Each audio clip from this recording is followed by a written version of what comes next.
Olá a todos, meu nome é Patrícia Sanches, eu faço doutorado na UPE, sou orientanda da professora Simone Muniz e recebi esse convite para falar um pouco hoje sobre telesaúde, inovação e acessibilidade para vocês hoje, né? Então, o professor Valmir, quando me convidou, ele me convidou porque eu já tenho uma jornada, né, na telesaúde, desde a época da minha graduação, assim que eu acabei a graduação, o meu primeiro trabalho foi no Hospital das Clínicas, no Núcleo de Telesaúde, e lá, mesmo antes dos respaldos legais que a gente vai falar hoje, como evoluiu essa legislação para a telesaúde, eles, enquanto grupo de pesquisa, eles já trabalhavam com a telesaúde, né, auxiliando as equipes de saúde da família de Pernambuco e dava essa assessoria remota, né? Então a gente trabalhava lá com segunda opinião, onde alguns profissionais do núcleo davam apoio, né? Então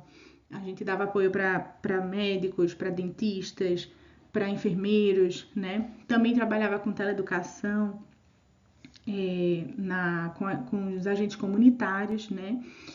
E ao longo da minha jornada, né, fui para o mestrado e comecei a trabalhar com geoprocessamento, da gente ia lá nas comunidades para verificar as doenças parasitárias e aí marcava pontos, espacializava os dados. Depois eu voltei, que no caso meu mestrado foi em Sergipe, então eu voltei e a gente começou a trabalhar também, eu comecei a trabalhar na secretaria, né, na Secretaria de Saúde, isso já agora mais atual, e a gente trabalhava com telesaúde lá de todas as formas para o estado inteiro de Pernambuco, né? Então foi uma super experiência. E também trabalhei com mais médicos do Brasil, né? Onde a gente fazia também teleeducação. Então foi uma jornada de muitos pontos dentro da telesaúde, né? Mas vamos aí começar a discutir um pouco sobre essa telesaúde que revolucionou esse atendimento de saúde global, né, principalmente depois do advento da pandemia. Ela vai ampliar esse acesso à saúde, reduzir custos e melhorar a qualidade do atendimento. Né? A gente vai explorar esse impacto, os desafios, o futuro para o Brasil e no mundo e discutir um pouco em relação a essa coisa do acesso. Será que todo mundo tem acesso à telesaúde? Todo mundo? Será que temos infraestrutura para isso? Será que as políticas elas estão dando esse suporte para todo mundo? Né? Então vamos discutir isso aí mais para frente. Slide. Tá travando um pouquinho. Então a gente vai compreender, né, sobre o conceito da telesaúde e sua aplicação na prática clínica. Vou trazer aqui como é que a gente vai atuar nisso.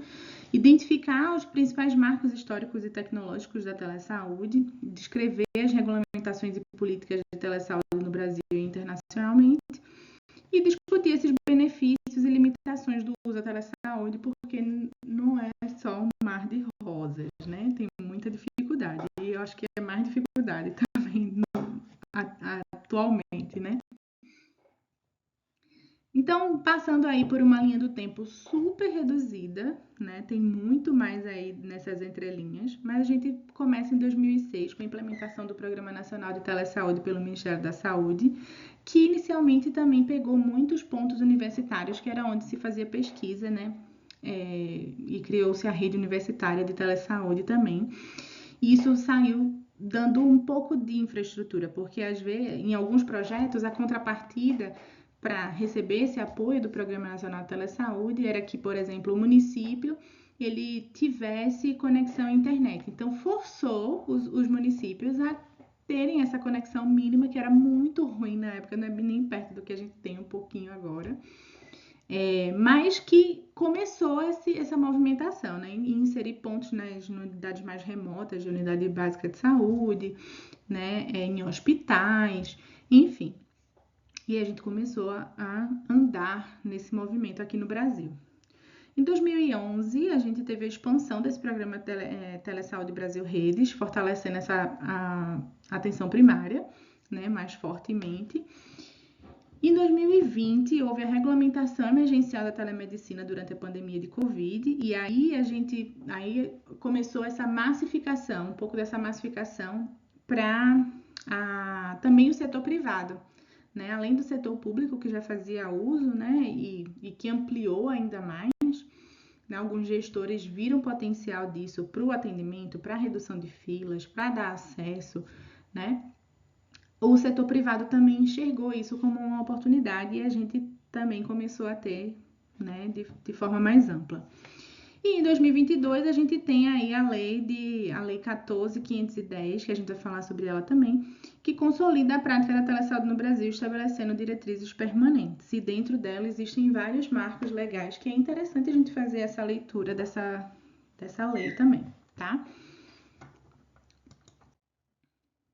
E afinal, o que é telesaúde, né? Então eu trouxe a lei aqui 14.510 de 27 de dezembro de 2022, que é uma lei super importante para quem trabalhava com telesaúde, porque a gente começou a ter esse respaldo mais forte, né, em relação a isso, em relação à prestação de serviços.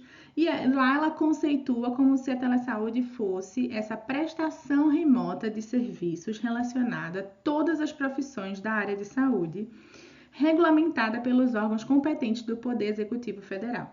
E isso é importante, essa questão de todas as profissões, porque por muito tempo a telesaúde ela foi conhecida como telemedicina. Então, eram os médicos que faziam esses atendimentos, que davam esses respaldos, que faziam essa prestação de serviço remota, tá? E os outros profissionais, eles ficavam ali apoiando aquilo ali. Com essa legislação, as outras profissões e os outros conselhos começam a ter um respaldo legal, à base de lei, para começar a facilitar isso para os outros profissionais, né? E aí, nessa legislação, ele fala sobre esse conceito e fala sobre alguns princípios que também a gente vai discutir. Bom, não sei se tá gravando tudo, meu Deus, e agora? Acho que sim. Enfim, vamos tentar. Então, além dessa legislação de 2022, a gente também tem outras legislações que os profissionais que praticam telesaúde, eles precisam conhecer, né, e também obedecer essa legislação. Então, uma delas é o Marco Civil da Internet, que foi a primeira iniciativa que a gente teve de organizar a casa, porque diferente das práticas de saúde, que a gente primeiro testa as coisas em laboratório, pensa nos malefícios, pensa nos benefícios, nas aplicações, depois passa para testes em humanos, por exemplo, a tecnologia ela funciona de forma completamente diferente disso. Então, primeiro ela surge, eles botam no mercado, todo mundo começa a usar e depois a gente vai correr atrás de tá causando problema aqui, como resolve isso? Tá causando outro problema aqui, como é que a gente vai resolver isso? Então, o Marco Civil da Internet, ele vem para trazer essa base e a partir daí a gente começa a evoluir em forma de legislação, né? Para regulamentações de serviços de internet e todo o resto que envolve a internet. Então, 2014 isso. A gente também tem a lei do ato médico, né? Que também é uma lei que vai falar sobre essa coisa dos procedimentos que são permitidos ou não. Lei Geral de Proteção de Dados, que é importantíssima, ela surgiu em 2018 e começou-se a falar sobre ela em 2020 porque eles deram um prazo de 2 anos para que as pessoas pudessem se organizar em relação a seus serviços, né? E em relação a essa coisa de buscar dados sensíveis, né, de vender os dados das pessoas, será que isso é ético? Será que isso pode? Você pegar dados das pessoas e vender para outros bancos de dados, né? Então começou-se a discussão muito com aquela coisa da farmácia. Na farmácia, você dá o seu CPF em troca de desconto, a pessoa cria um cadastro lá. Mas o que estava acontecendo em algumas instituições?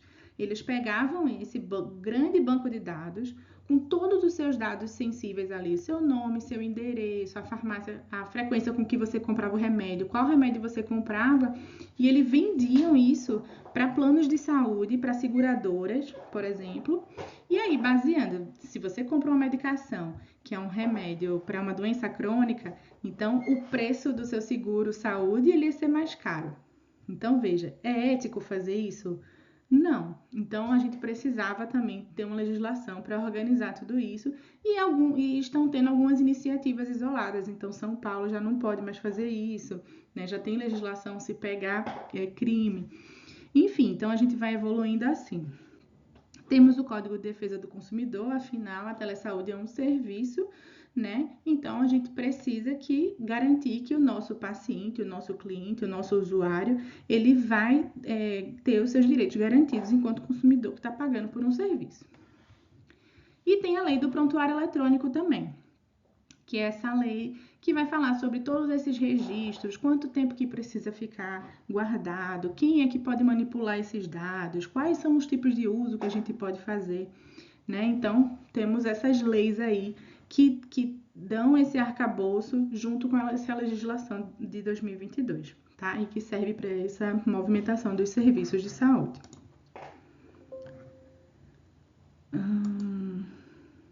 Eu tô tendo problemas aqui para passar a slide.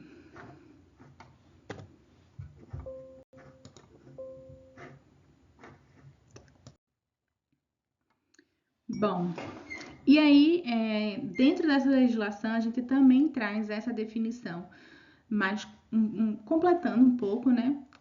Quando a telesaúde é a modalidade de prestação de serviço de saúde à distância por meio de utilização de tecnologias de informação e da comunicação, que envolvem, entre outros, a transmissão segura de dados e informações de saúde por meio de textos, sons, de imagens ou outras formas adequadas. Então, existem diversas formas de a gente conseguir fazer a prestação desse serviço, né? Então, a gente pode ter cartilhas educativas, né, online, os e-books, a gente pode mandar áudio, né, utilizar o áudio, então, me mostra como é que você está tossindo, e a pessoa vai mostrar o som por meio ou de uma câmera, ou do microfone, ou de algum outro meio de captura do som, né? Mas eu vou conseguir ouvir isso e fazer uma avaliação, né, enquanto profissional.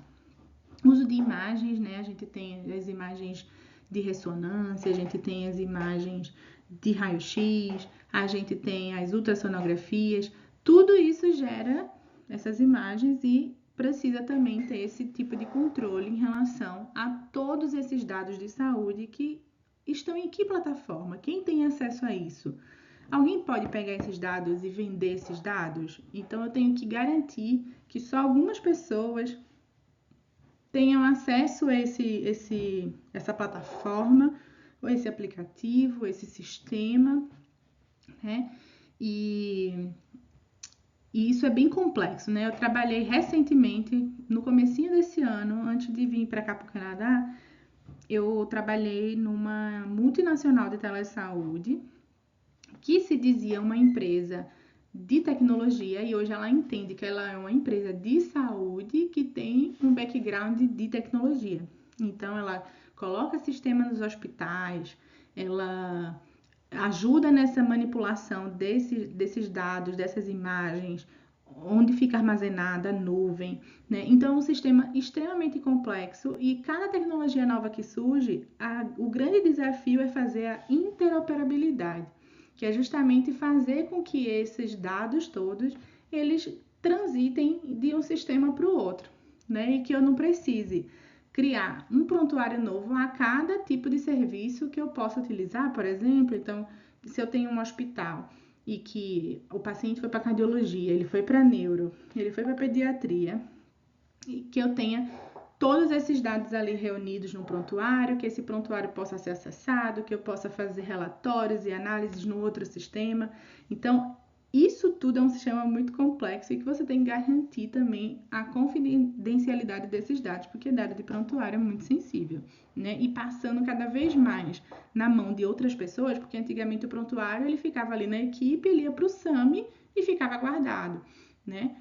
Agora não, além de tudo, todo esse processo, ainda tem a equipe de tecnologia que pode ter acesso às informações. Então tem que ser tudo muito criptografado, tem que saber quem é que teve acesso, enfim, tá?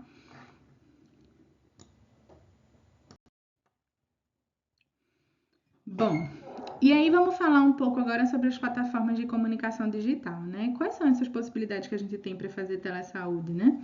Então a gente tem as videoconferências com os aplicativos que vocês mais conhecem, né? O Zoom, que ficou super famoso, ele já era bem utilizado, né? No pessoal que já trabalhava com principalmente no cenário internacional, que trabalhava com telesaúde, mas também para fazer reuniões e etc, né? O Zoom, o Microsoft Teams, o Google Meeting, eles oferecem, né, consultas de saúde, consultas médicas, né, remotas seguras. Então, eles garantem isso na estrutura deles de entrega do serviço, né? Eles integram recursos como agendamento e compartilhamento de resultados de exames, então ele tem ferramentas ali que pode auxiliar esse profissional a fazer esse tipo de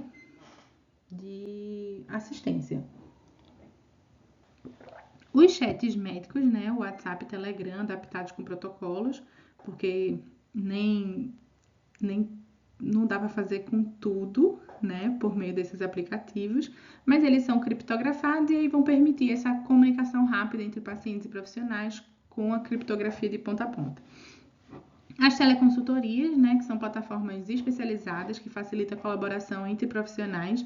Então, eu tenho um super enfermeiro especialista em cardiologia que mora em São Paulo e ele vai dar assistência para gente que mora em Recife. Então, isso é uma teleconsultoria. Ele é um profissional falando com outro profissional, tanto a nível de aumento do arcabouço intelectual dele, como de habilidades, como também para saber, estou indo certo, estou indo bem, ou trocar informações. Então, isso é a teleconsultoria, tá? Que a gente oferece recursos como discussões de casos clínicos e segunda opinião médica ou de outros profissionais também.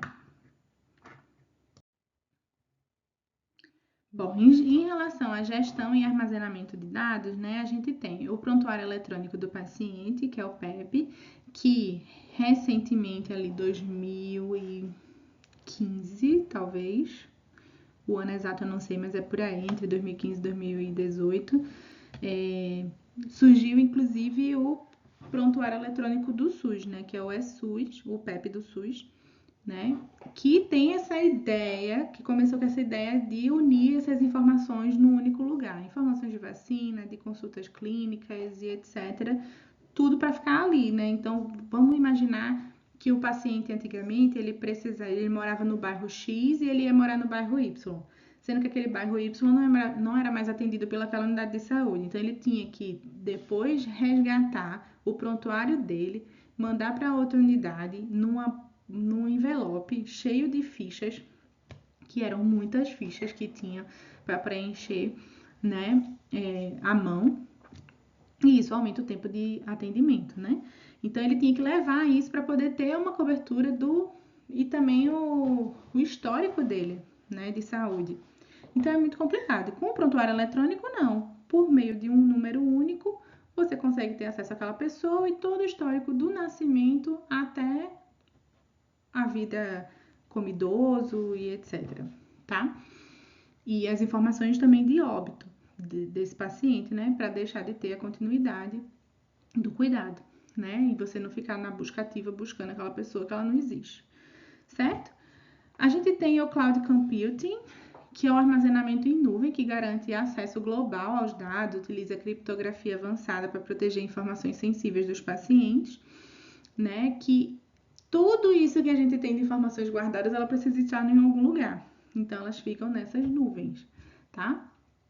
E a interoperabilidade, né? Existem alguns padrões que facilitam a transição da informação entre sistemas, né? E facilita essa troca de dados entre sistemas. Então, isso é bastante importante porque reduz custos, né? E ajuda nessas informações mais fluidas da passagem de um sistema para o outro. Isso traz benefícios para todo mundo e diminui a redundância dos dados no sistema. Então, eu ter toda a informação do mesmo paciente dada entrada 5 vezes, né? Só porque eu não tinha sistemas que eram compatíveis um com o outro. Então, agora eles só se complementam, tá? As tecnologias de monitoramento remoto, né? Então, como doutoranda, eu estou fazendo um trabalho agora e durante a minha qualificação eu fui apresentada a uma teoria de médio alcance sobre autocuidado, né? Então, nessa teoria, ele separa autocuidado em 3 momentos específicos, que é a manutenção do autocuidado, o monitoramento do autocuidado e a gestão. A manutenção seria basicamente a gente entender, imagina que eu tenho uma doença crônica e eu entendo os sinais e sintomas da minha doença. Então, eu tenho hipertensão, então dor de cabeça, né, tontura, sangramento. Então, eu entendo o que está acontecendo, tá? Dos meus sinais e sintomas e sei se eu posso procurar um profissional ou não. Outra coisa é o monitoramento. Então, como é que eu faço o monitoramento da minha pressão? Então, eu vou aferir minha pressão, ou eu posso utilizar um equipamento que faz o monitoramento em casa, né? Eu posso ser acompanhada 24 horas. Então, quais são as ferramentas que eu tenho para fazer esse monitoramento da gestão do autocuidado, né? Eu mesma fazer isso por mim. E a gente tem a gestão do autocuidado, que é tipo, eu entendi que eu tô tendo dor de cabeça, né, a manutenção, eu aferi minha pressão, vi que a pressão está alta, e o que eu faço com isso? Que tipo de remédio que eu tenho que tomar? Eu já estou orientada em relação a isso? E esse processo inteiro, super complexo para o paciente, que envolve letramento em saúde, etc., ele tem sido facilitado por meio dessas tecnologias de monitoramento remoto. Então, é um smartwatch que eu utilizo, que ele afere os batimentos cardíacos, né? Que ele vê meu nível de estresse, porque ele já conhece como é comum o meu ritmo, né? Alguns têm aferição de pressão, alguns têm a questão da saturação, né? Então, todos esses dados estão ali a todo momento, que é algo que a gente não viveu há tempos atrás. O que acontecia? O paciente tinha as necessidades dele, ele ia para o médico, e aí, ou a enfermagem na unidade de saúde, e naquele momento ele ia ser examinado, que pode ser que ele estivesse passando por uma síndrome do jaleco branco, então esses índices iam lá para cima, né? Principalmente pressão. A pressão ia lá para cima só por uma síndrome do jaleco branco. Diferentemente de se eu uso um relógio, que hoje até se um paciente idoso, por exemplo, ele sofre uma queda, o relógio identifica e ele já faz o acionamento do serviço de emergência. Então a gente tem essas coisas integradas hoje, que é super animador, né, para os panoramas de saúde. Então, temos esses dispositivos vestíveis, que são os relógios inteligentes, que vão acompanhar esses sinais vitais todos os dias. Então, a gente vai ter isso, um mapa gigante para saber as alterações durante o dia, quando você está no trabalho, quando não está, quando você está dormindo, o seu padrão de sono, ele é leve, ele é pesado, ele é restaurador, né? A gente tem a internet das coisas, né, que são os equipamentos conectados com monitores cardíacos, glicosímetros, que vão fazer essa transmissão, né, desses dados em tempo real para a equipe de saúde que vai estar ali na sua central de comando ali, acompanhando esses pacientes, né, e pode intervir precocemente antes de, sei lá, uma AVC, uma VE, alguma coisa do tipo. A análise de dados, né, então, uma vez que eu tenho todos esses dados são só dados se a gente não analisa eles. A gente tem que transformar em informações de saúde e fazer análise disso, né? Então, todos esses dispositivos, eles vão ajudar a gente a encontrar alguns padrões de estresse, alguns problemas na saúde do paciente. E como é que eu vou fazer o manejo? Eu faço de forma muito mais fácil hoje, porque eu tenho todo esse agrupamento de dados e eu tenho ferramentas que conseguem fazer cálculos estatísticos, mostrar o desvio padrão, né? Enfim, N coisas.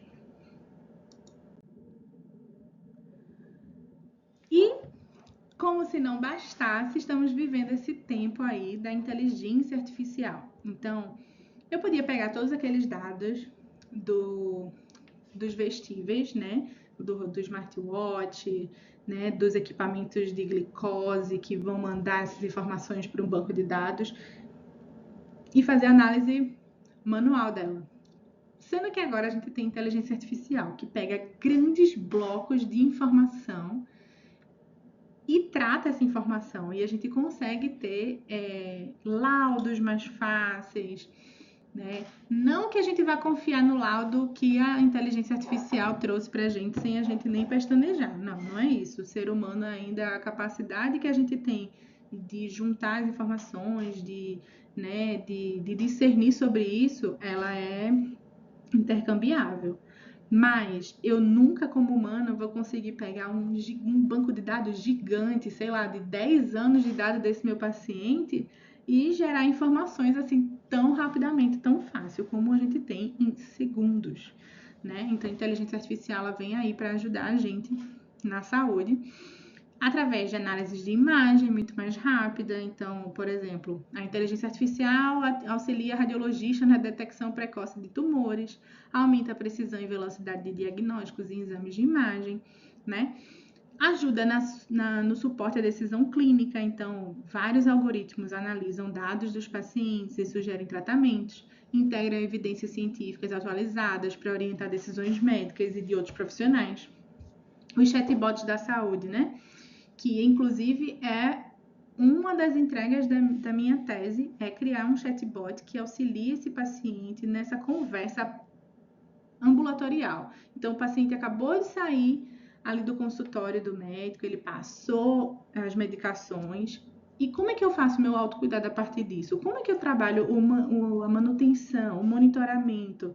Como é que eu trabalho a gestão do autocuidado, né? Em casa, sozinha.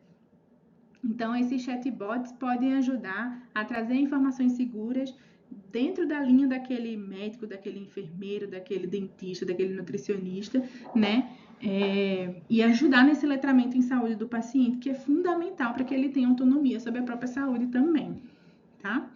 Então, esses chatbots, eles são assistentes virtuais que oferecem triagem inicial e orientações básicas, reduzem a carga de trabalho dos profissionais em casos simples, tá? E as pesquisas, né, médicas e de saúde. Então, a inteligência artificial ela vai acelerar a descoberta de novos medicamentos e terapias, analisa grandes volumes de dados para identificar padrões e correlações, ajuda também a gente a fazer uma leitura mais rápida e intensa de vários artigos de uma vez só. Então, ela vai sumarizando ali para você, para facilitar. E aí, para você entender um pouco mais, você volta naquele artigo específico e tira aquela dúvida que você estava, mas que ajuda demais a você entender as coisas muito mais rápido, ver as evidências, né? Discutir sozinha, às vezes, junto com o PDF. Você vai fazer perguntas para o seu PDF, né? A gente tem aí a ferramenta Notebook do Google, que você sobe um arquivo de um artigo científico e você consegue ficar fazendo perguntas ali sobre aquele artigo e ele vai respondendo. E você sempre tem a chance de checar essa informação também, porque a gente não pode confiar 100% nas informações das IA, porque às vezes elas a gente chama de alucinações, né, da IA. Então a gente tem esse poder de discernir e de checar esses fatos também, né? Mas que super auxilia é inegável. A gente tem a realidade virtual aumentada, né, que é outro recurso, que é utilizado em teleeducação, reabilitação, saúde mental. Na teleeducação, a gente tem simulações virtuais para treinamento médico e de saúde avançados, permite prática de procedimentos complexos sem riscos para os pacientes reais, tá?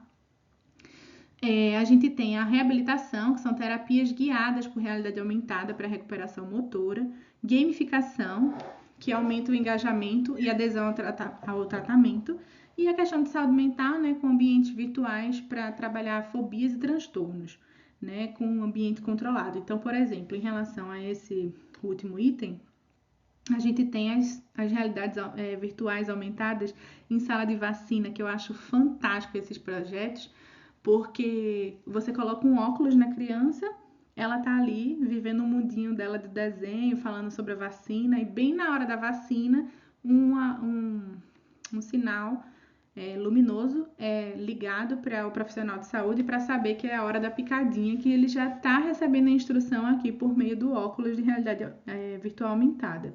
Então, isso diminui o estresse da criança, faz ela ficar entretida, né? E diminui também a dor, né? E para ela conseguir fazer a vacina. No caso da reabilitação, a reabilitação desde 2012, 2014, não lembro agora, Quando eu estava fazendo meu mestrado, a gente já tinha alguns trabalhos com gamificação, game terapia, né? Esse aí é um artigo que a gente publicou. Tá ali meu nome, não era Sanches ainda, tava o nome de solteira ainda, mas tá ali um trabalho que a gente fez com pacientes com neuroesteossomose, porque eles têm sequelas dessa parasitose, né, com a diminuição dos movimentos, tem parestesia, paraparesia, por causa de uma inflamação na medula. O ovo, ele vai parar na medula e ele gera uma inflamação e vai comprimindo a medula e você vai perdendo o controle de esfíncter, controle dos membros. E aí, uma vez que é identificado que é cessado, que tem medicação para poder fazer isso, entra com o antiparasitário e também com a medicação para diminuir o granuloma, né? E aí a pessoa já não tem mais aquele problema. Porém, as sequelas elas são permanentes e precisa de terapia para ir ganhando alguns, dependendo do tempo que você levou para descobrir essa doença e tratar, né? Algumas lesões elas são reversíveis, outras não. E as que são, a gente estava fazendo exames e trabalhando com o Wii. Na época era o Nintendo Wii, que ele tinha uma plataforma assim para jogos e a gente estava utilizando para exercício, para equilíbrio, para várias coisas, para testar força. Enfim, aí tem esse artigo aí também, que quem quiser depois eu posso passar também o link. Voltando naquela legislação, a gente tem ainda uma parte importante que eu queria discutir, que são esses princípios de telesaúde, né? Então, a gente tem aí 9 princípios importantes que esses profissionais que prestam saúde, eles precisam estar atentos a isso, e que a lei também dá de respaldo para o profissional, que é a autonomia do profissional de saúde. Então, o profissional ele precisa ter essa autonomia para poder fazer essa prestação de serviço, e os conselhos eles têm que dar apoio e suporte para isso, certo? Dizendo quais são as práticas, quais são as práticas que são permitidas, quais são as que não dá para fazer, até onde a gente pode ir com uma consulta de enfermagem, até quando a gente pode ir com uma consulta de nutrição, mas sempre tendo isso em mente sobre a autonomia desse profissional em relação àquele serviço, tá? O consentimento livre e informado do paciente. Então, muitas plataformas de telesaúde, elas já pedem esse consentimento, né? A pessoa tem que assistir um vídeo, que é uma forma de fazer uma linguagem mais simples para o paciente poder entender, não ler aqueles termos gigantes que a gente só faz apertar o botãozinho embaixo e diz eu aceito, sabe? Mas é um consentimento que ele é livre e ele precisa ser informado. Então a gente tem que garantir algumas estratégias para que o paciente ele tenha noção do que está sendo apresentado ali para ele aceitar ou não as condições, certo? Direito de recurso ao atendimento na modalidade de telesaúde, como garantia de atendimento presencial sempre que solicitado. Então, eu como profissional não posso ficar segurando meu paciente só na telesaúde, né? E usando argumentos ou ferramentas de poder para que ele fique só na telesaúde, porque é mais fácil para mim. Ele também tem que ter a garantia de atendimento presencial, se ele precisar, tá? Então, a gente tem que garantir isso também. A dignidade e valorização do profissional de saúde, né? Existe um respeito. A assistência segura e com qualidade ao paciente. Então, eu não posso oferecer um serviço que ele vai ser só metade dele porque ele é feito remoto, né? Então, eu só posso oferecer serviços onde que não haja prejuízo da diferença entre ser presencial e ser online, tá? Confidencialidade dos dados. Um exemplo em relação a esse item 5, né, de assistência segura e com qualidade. A gente tem os atendimentos de psicoterapia, né? Então, eu não preciso estar, em alguns casos, né? Eu não preciso ficar tocando em alguns pacientes para poder conseguir fazer a terapia, né? Eu posso fazer ela remota sem que haja um prejuízo em relação a isso, tá? Então, é só um exemplo para dar. Eu tenho que garantir a confidencialidade dos dados, então eu não posso fazer por plataformas que eu não tenha controle das pessoas que estão acessando isso, se vai usar essas informações para vender ou não, né? No caso do WhatsApp, ele é uma ferramenta que é criptografada, né? Então, talvez eu possa utilizar. Mas se for para colocar dados, eu estou falando que pode utilizar tipo a câmera, né? Utilizar para a câmera. Mas se for para enviar imagens médicas, por exemplo, prontuários, a chance de vazar aquela informação é muito rápida, porque é um compartilhamento. Se um profissional compartilhou para outro profissional sem que você soubesse, só para tirar dúvida, isso já está lesando esse princípio, entende? Como é complexo, que para umas coisas a criptografia, você precisa entender o que é. Então, algumas coisas a criptografia vai ajudar e outras não. Então, talvez fazer uma videoconferência seja ok, mas mandar informações ali em texto, em áudio, em imagens, talvez não seja seguro porque existe essa facilidade do compartilhamento, entendeu? A promoção da universalização do acesso dos brasileiros às ações e aos serviços de saúde, né? Então, a gente tem que garantir a nossa Constituição, né, e os direitos à saúde por meio dos serviços. A estrita observância das atribuições legais de cada profissão, né? Então, cada conselho vai regir ali o seu profissional. E a responsabilidade digital, né? Em relação a uso de linguagem, em relação a compartilhamento de dados, em relação a segredo profissional, entre várias e várias outras questões, né? Inclusive a questão de rastreamento dessas informações. Então, vamos pensar num prontuário eletrônico que está no hospital, né? E de repente eu tenho um profissional que não é muito ético e ele está compartilhando aí essas informações de um paciente famoso para poder ganhar dinheiro. Vamos pensar nessa situação hipotética que já aconteceu, né? Então, como é que eu vou garantir que eu possa punir essa pessoa caso ela haja contrária ao que foi acordado, né? Que em relação a essa questão ética, né? Esse sigilo dos dados. Então, hoje a gente tem a tecnologia de blockchain, por exemplo, que ela é como se fosse um grande livro que não apaga, tá? Vamos falar assim, é um grande livro que não apaga as informações e que você tem um rastreamento de quem foi que fez aquela movimentação. Por isso que é uma tecnologia que é segura para bancos, é segura para prontuários eletrônicos, porque você consegue ter a rastreabilidade. Quem foi que mandou esse documento, né? Quem é esta pessoa? Quem é essa instituição? Para onde foi esse documento, né? De onde ele veio? Então, a gente tem essas informações. Isso é super importante, isso é fundamental para que a gente tenha um serviço de prontuário eletrônico numa grande instituição e ter o controle dessas informações, certo?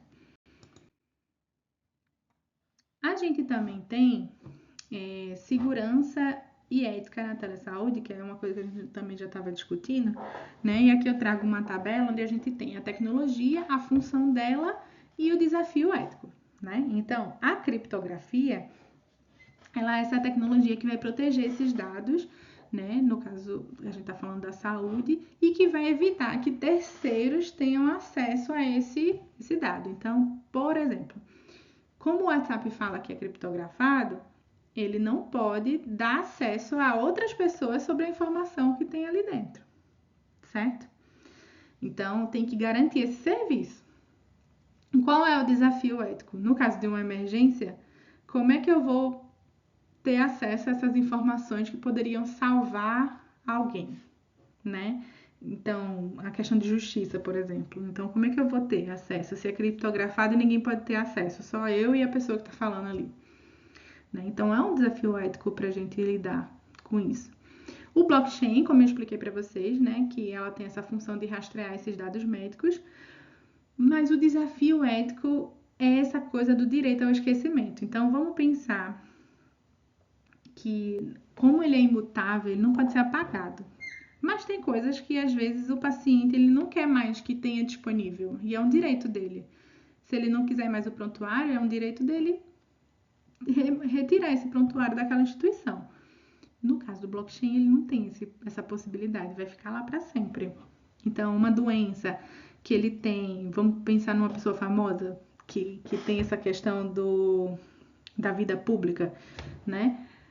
Tem outras aplicações, mas vamos pensar nessa que é mais fácil.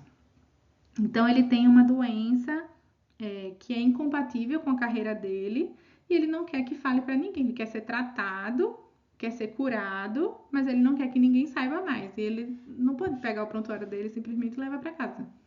Ele não tem esse direito ao esquecimento no blockchain, né? Então são desafios que a gente também ainda tem que discutir. Como eu falei para vocês, na saúde a gente primeiro vê todos os problemas que aquela tecnologia que a gente está criando pode dar. Por exemplo, um estente cardíaco. Então, há riscos de infecção, há riscos de expulsão. Como é que eu posso tratar isso caso tenha esse problema? Então, a gente pensa em todas as perguntas do que pode dar ruim e depois coloca no mercado para vender ou para ser utilizado a serviço da comunidade. No caso de tecnologia, não. Primeiro a gente bota no mercado, depois a gente vê dar ruim e vê como é que resolve. Então, é basicamente isso.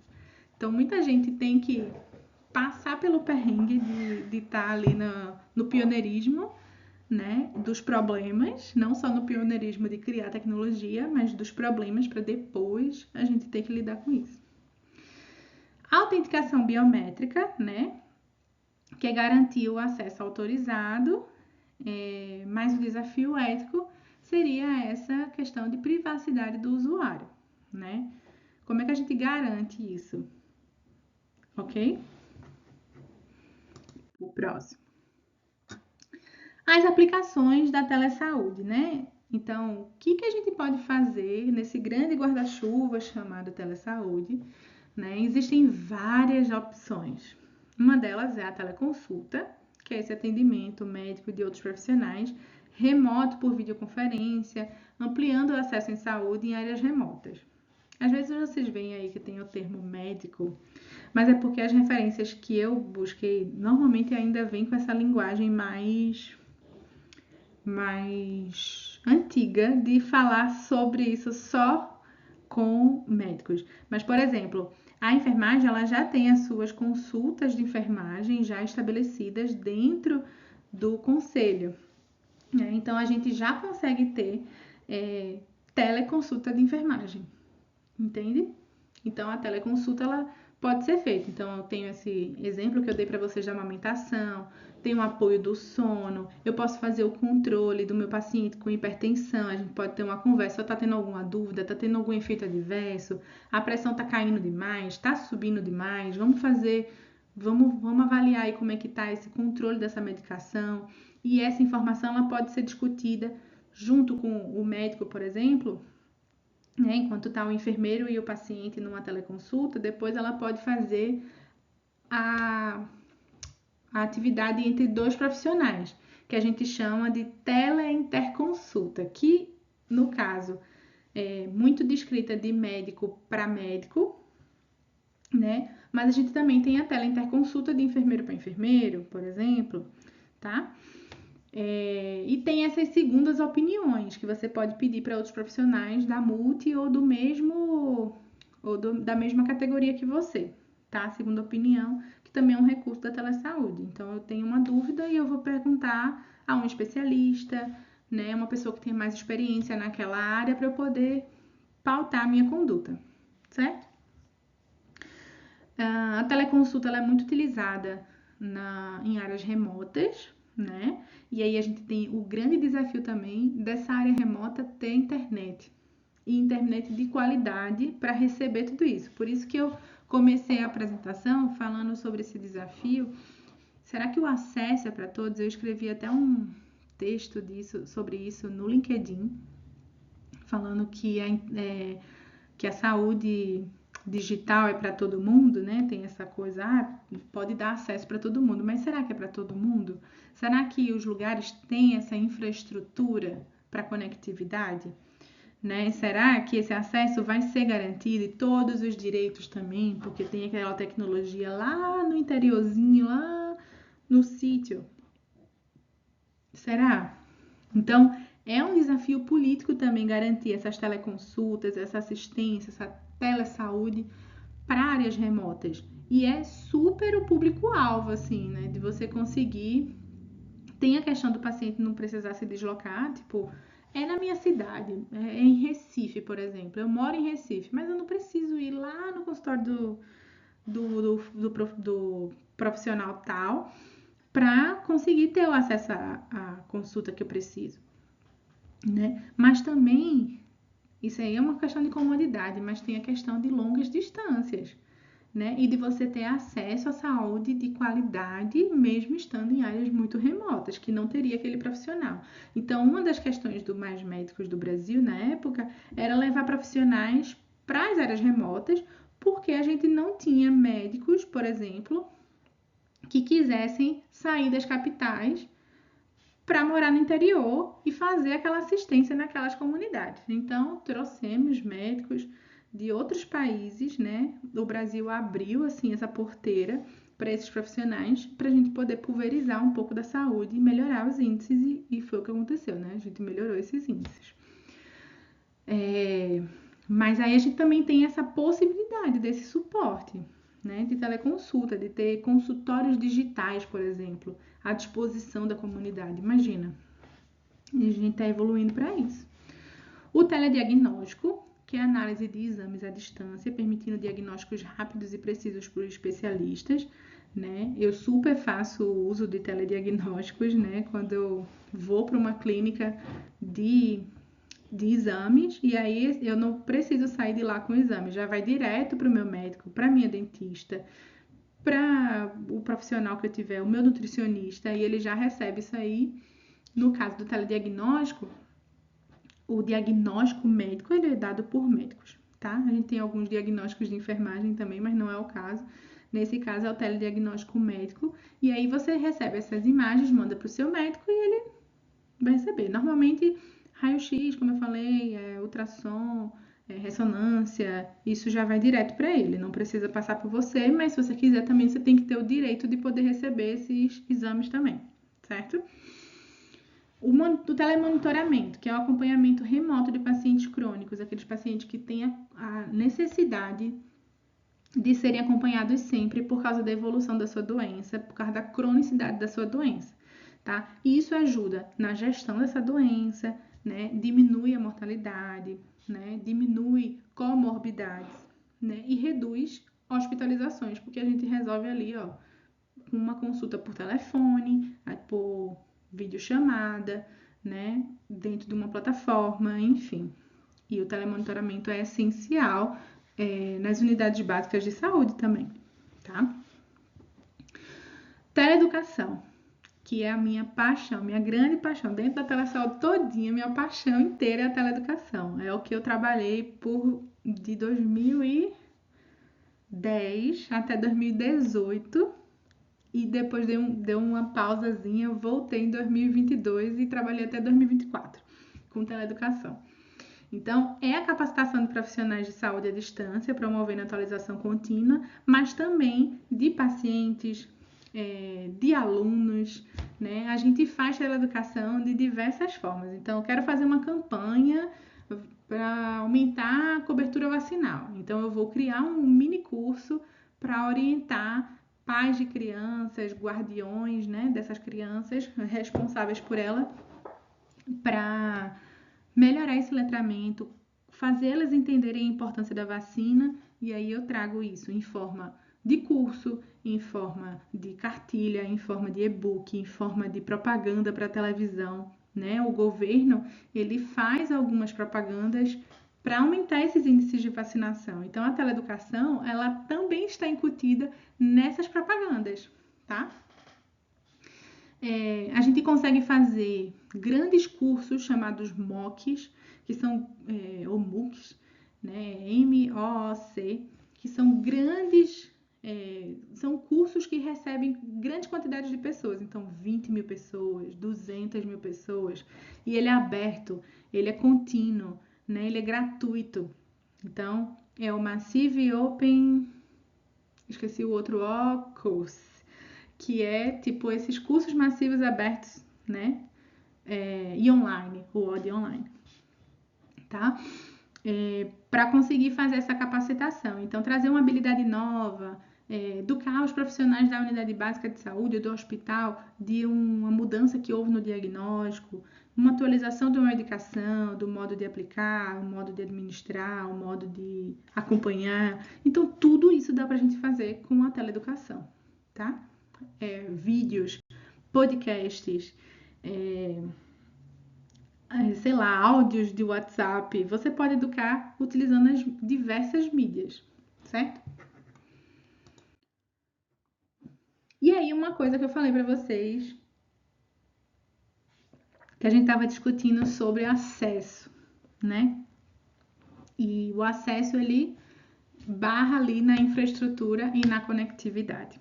Essa é a grande barreira dos dias atuais, e sempre foi, desde o começo do Tele Brasil Saúde, o programa do RUT lá, né, da Rede Universitária de Telesaúde, do Brasil Redes, enfim. Já desde aquela época a gente tinha esses desafios e a gente ainda os tem, tá? Quanto mais para o interior, né, para as regiões periféricas, a gente tem essa dificuldade, né? Quanto mais nas capitais é mais fácil isso. Mas quanto mais para dentro a gente vai, mais a gente tem dificuldade. Então, uma das dificuldades é a internet de qualidade. Então, eu estou fazendo uma apresentação para vocês e eu não tenho como mandar isso para vocês. Ou a gente está fazendo um streaming que é de forma síncrona. Desculpa.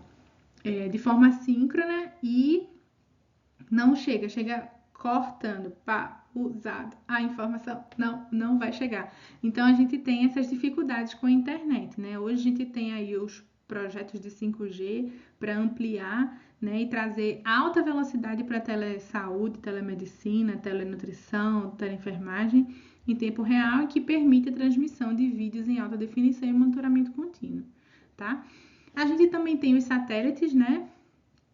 Tem aí o Elon Musk divulgando também essa tecnologia, onde você tem uns equipamentos grandes que você coloca no seu ônibus que vai fazer o projeto de atendimento massivo, né? Que as carreatas da saúde que existem também, que vai facilitar ter eletrocardiograma, por exemplo, com laudo remoto. Também, quando eu trabalhei no SAMU, a gente estava fazendo um piloto, isso foi em 2012, mais ou menos. A gente estava fazendo o piloto do telecardio, onde a gente usava um BlackBerry, não sei se vocês sabem o que era, um celularzinho com todas as teclas físicas no celular, com tela preto e branco, e a gente mandava os dados do paciente ali, o traçado eletrocardiográfico por um equipamento conectado nesse celular, mandava isso do interior de Sergipe para o INCO, em São Paulo. E lá, em menos de 2 horas, 1 hora, né, a gente tinha um laudo eletrocardiográfico daquele paciente para saber as condutas que a gente queria fazer. O paciente está infartando, não está, precisa fazer alguma coisa. Então, a gente tinha isso na ambulância, na UTI móvel, né?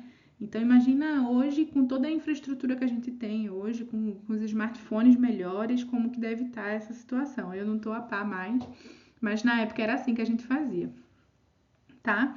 E a gente tem também o Edge Computing, que é o processamento de dados próximo ao paciente para resposta rápida e que reduz essa diminuição do tempo, né, latência em aplicações críticas de monitoramento remoto. Então vejam toda a infraestrutura e conectividade que a gente precisa para ter uma telesaúde de qualidade.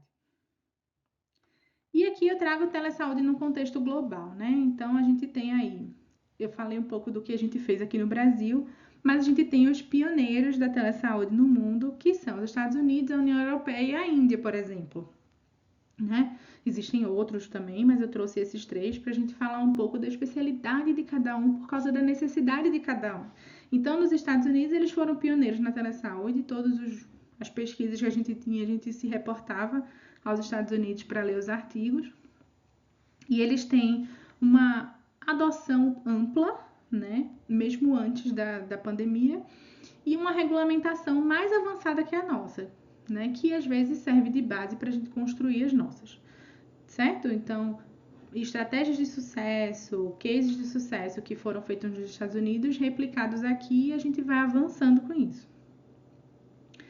Na União Europeia, o foco deles é nessa interoperabilidade que eu falei para vocês. Então, eles fazem questão que todos os sistemas se comuniquem e que eles tenham, tipo, um prontuário único, né? Algo que eles consigam avançar aqui.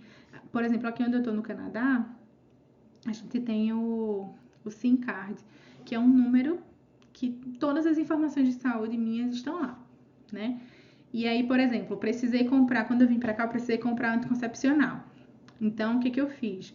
Liguei para o médico de saúde da família, falei para ele a medicação que eu já utilizava, e no lugar dele mandar uma receita para mim, eu ir na farmácia comprar, eu precisei indicar qual era a farmácia do meu bairro, e ele manda direto a prescrição para o farmacêutico acessa pelo meu SIM Card, e aí ele me entregou 3 caixas de medicação que foi prescrita pelo médico, e eu pude pagar por essas medicações e ir para casa, mas eu não podia ir lá comprar meu anticoncepcional como eu fazia no Brasil, e chegar no balcão e dizer, eu quero medicação tal. Pegava, pagava e ia para casa. Não, ele faz isso e eles fazem um acompanhamento, porque tá tudo lá no sistema, gera alertas. Então, você já fez o seu exame de prevenção? Como é que tá o uso da medicação? Então, eles te ligam com uma frequência, uma vez por mês, uma vez a cada 2 meses, para saber como é que eu tô em uso daquela medicação. E isso só é possível por causa dessa interoperabilidade. O mesmo sistema da unidade de saúde da família é o mesmo sistema da farmácia, que é um serviço privado. Então, entendam a complexidade disso, né? No Canadá, essa interoperabilidade, ela funciona bem, pelo menos nisso aí que eu já consegui acompanhar, né? E na União Europeia, isso é bastante forte, né? Em relação, principalmente, a essa proteção de dados entre as fronteiras, porque são países menores, né? E que precisam se comunicar ali.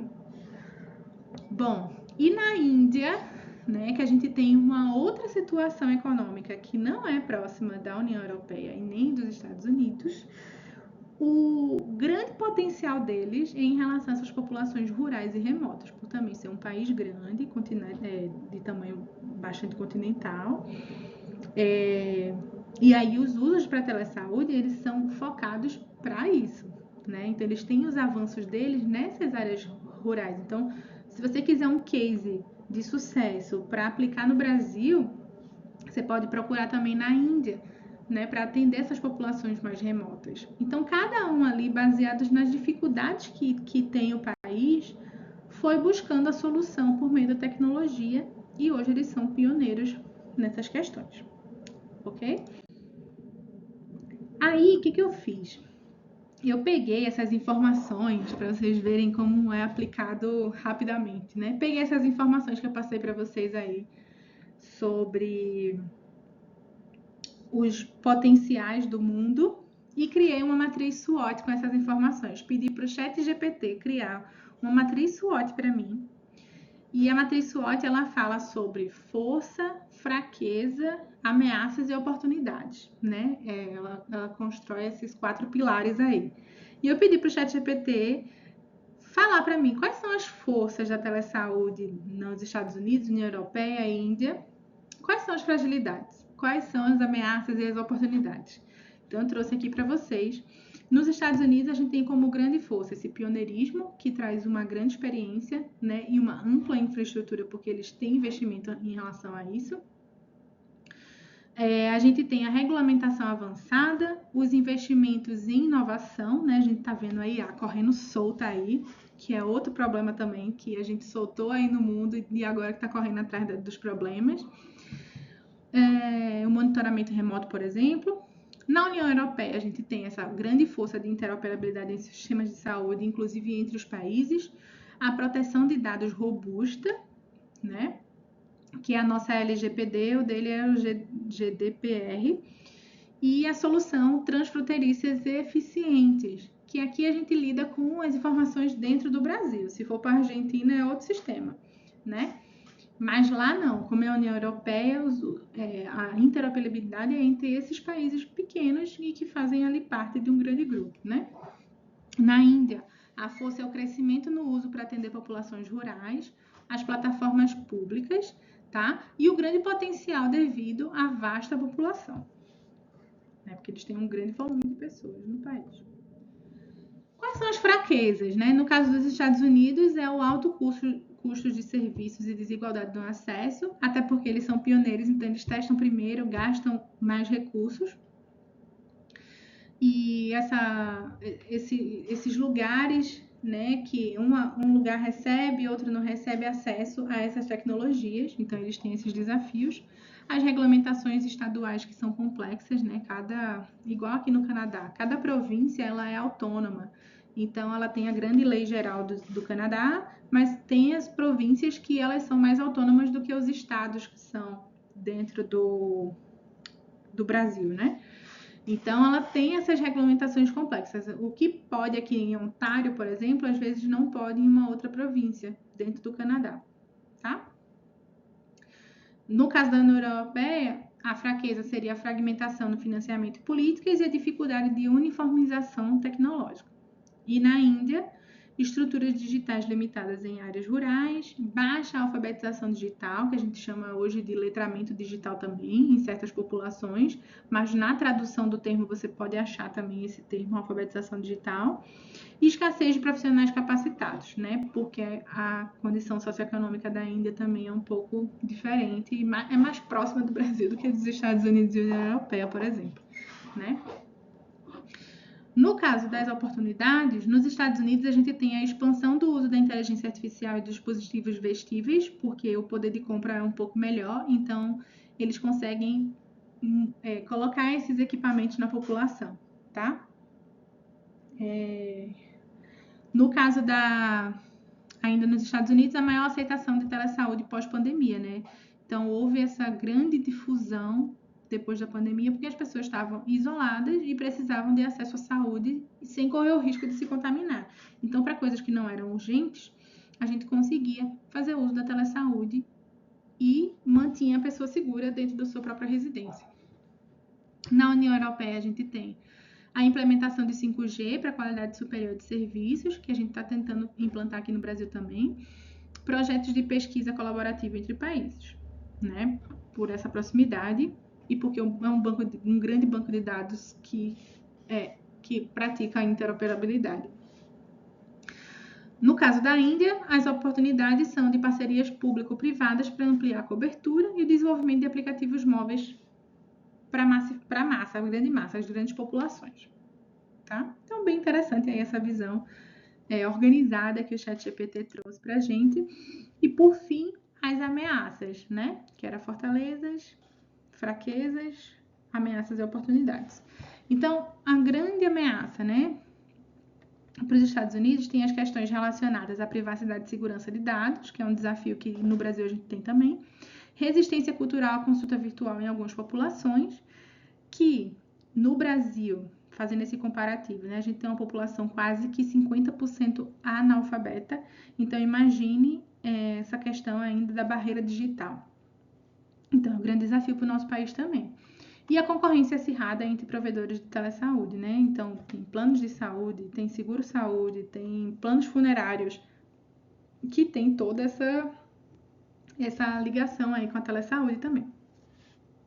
A União Europeia, a gente tem a violação de dados comprometendo a confiança, porque lembra, a gente tem informações entre países interoperabilizadas.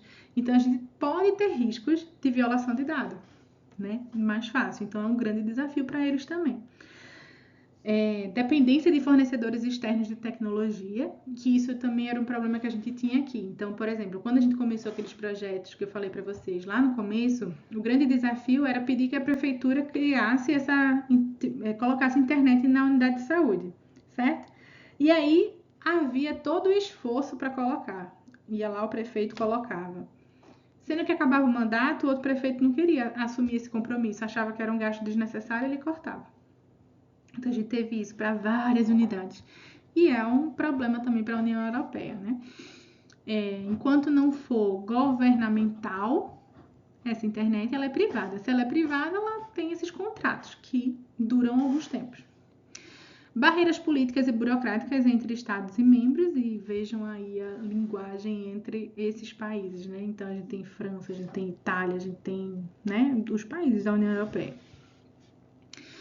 Cada um com sua cultura, cada um com seus problemas burocráticos e políticos. No caso da Índia, a gente tem internet ilimitada em muitas regiões, né? Principalmente pelas condições econômicas da Índia. Resistência cultural ao uso da tecnologia em saúde, principalmente as populações que não são nativas digitais, né? As gerações X, a geração Y, os boomers, né? A gente tem essa dificuldade ainda em alguns. Desafios no financiamento para iniciativas públicas, né? Porque não é um país tão visado como os Estados Unidos, que recebe grandes financiamentos, né? Que tem grandes universidades, que fazem grandes pesquisas, grandes contribuições. Então a Índia tem essa dificuldade, tá bom? E quais são os benefícios da telesaúde, né? Então a gente falou aí sobre muitas coisas, né? Para que ela serve? E a gente também falou quais são os problemas, mas a gente também tem esses benefícios, que é a acessibilidade, né? Então, amplia o acesso à saúde em áreas remotas para pacientes com mobilidade reduzida, por exemplo, né? Tá aí o cachorrinho representando a população cega. Então, a gente tem essa dificuldade, principalmente por questões urbanas, né? Também pegar um ônibus, ir para grandes distâncias, né? Eficiência, que otimiza o tempo de atendimento e reduz filas em unidades de saúde. A redução de custos, porque diminui despesas com deslocamentos e infraestrutura física de atendimento. Então, não preciso criar vários consultórios e também os meus pacientes não precisam se deslocar lá do interior até a capital para poder fazer esse atendimento, tá? E a qualidade, né? Que facilita esse acesso a esse profissional. Você tem um acesso à segunda opinião um pouco mais fácil, né? Receber um diagnóstico, mas tem uma outra necessidade de procurar um outro profissional, você pode procurar um profissional em São Paulo, você pode procurar em Minas, você pode procurar no Rio, você pode procurar na Bahia, em Alagoas, sabe? Grupos que são específicos daquilo ali, daquela especialidade. Então, você tem essa permeabilidade aí entre os profissionais muito mais facilitada do que antigamente. E como desafios, né, um grande resumo aqui, a gente tem a infraestrutura que ainda é precária, né? A gente precisa de internet estável para os dispositivos, seja celular, seja computador, seja televisões. A gente tem as questões de segurança e privacidade que a gente discutiu bastante, sobre a proteção de dados sensíveis dos pacientes em plataformas digitais. A gente tem as regulamentações, adaptação constante das leis para acompanhar os avanços tecnológicos da saúde, que foi outra coisa que a gente discutiu. E a capacitação profissional, né? Que a gente precisa fazer com que os profissionais saiam da faculdade sem essa aversão à tecnologia, porque é uma ferramenta, assim como o estetoscópio é hoje em dia, para que a gente dê acesso aos nossos pacientes, né? Que nosso conhecimento chegue em quem realmente precisa, que as nossas habilidades, o nosso senso crítico, tudo que faz a gente ser um bom profissional chegue naquele paciente. Então, se a gente se limitar só ao presencial, a gente não tem esse grande potencial de expansão aí do nosso intelecto para aquele paciente, para ajudar aquela vida, né? E aí, treinamentos de profissionais de saúde para o uso eficaz de tecnologias em telesaúde é minha grande missão na vida.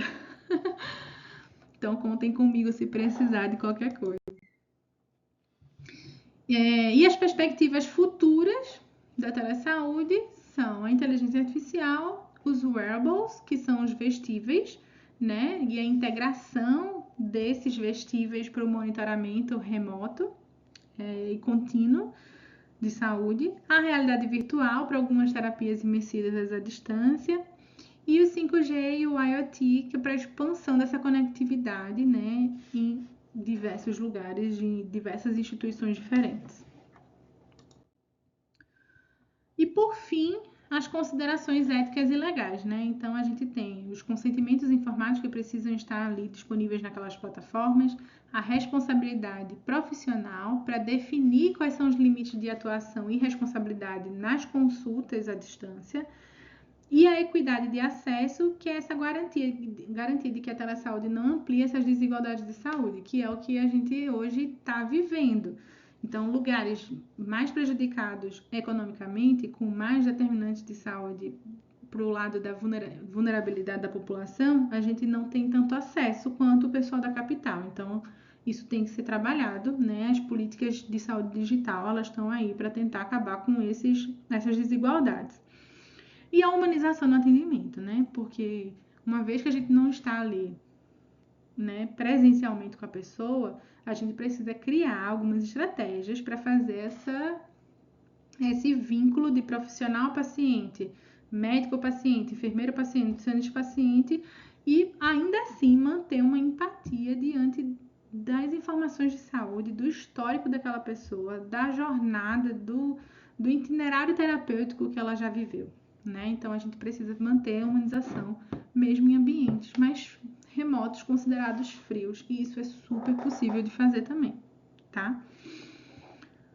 E é isso, gente, que eu tinha para trazer para vocês. Trouxe aqui algumas referências em relação às portarias e leis, resoluções para vocês, mas tem várias outras também e eu posso compartilhar se vocês tiverem interesse.